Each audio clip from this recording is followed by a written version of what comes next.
All right, lecture 2 covers states of matter. You should know these definitions. And once you know these definitions, the problems will be pretty easy to solve.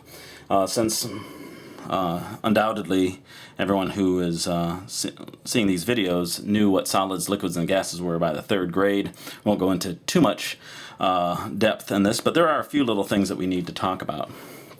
All right, so we'll just look at the questions to explain these different ideas. 1. Which states of matter are considered fluids? Well, that would be liquid and gas. Fluids flow. They move on their own. So gases definitely, liquids we definitely know as fluids, but gases are also fluids. Solids sit, they don't do anything, they sit there, they don't flow, so they're not considered fluids. Which states of matter have a low compressibility? That is, ones that are really difficult to compress. Well, we know gases are easy to compress, at least initially as you start compressing them under normal circumstances. But low compressibility, liquids and solids have low compressibility. Solids, obviously. And if you have a solid and you, depending on the solid, you might be able to notice that there's a little give to it, but definitely once you let off, it usually springs back. And liquids, even though they flow, if you trap them inside of a container so that they can't get out of the way of whatever pressure you're applying, you'll see that they really don't have much in the way of compressibility either. Which states of matter have high expansibility? That is, which ones expand to fill their containers? Well, that's only gases. Liquids and solids tend to sit on the bottom of a container. Which states of matter have high rigidity? Which ones, I guess in one way of saying it, which ones are solid? Well, that would be solid.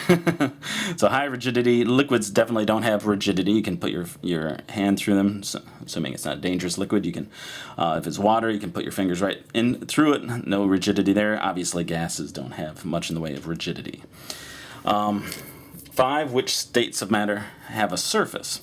Well, gases will fill any container, so they don't have any surface. There's nothing, you don't have gases just sitting there inside of a container and finding the lowest level. They expand out. So solids and liquids have surfaces.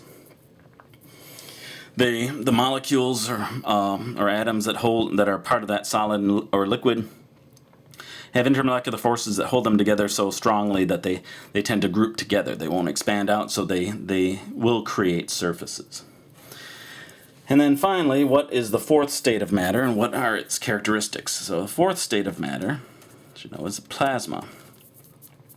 And this is it's mentioned, actually I'm not sure if it's mentioned in this early in the book, but it's definitely in there, and you should know that it exists.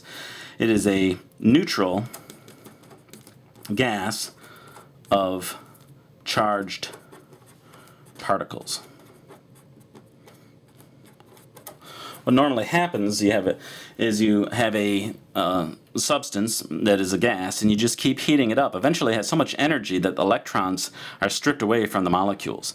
And so it's neutral because the electrons and the ions that they leave behind cancel each other out. But it's definitely a gas, and if we were to look at the gas, we'd see that the particles are separate. The electrons are no longer, some of the electrons I should say, are no longer part of the atom or molecule. So those are the things that you should know about solids, liquids, and gases, along with the definition.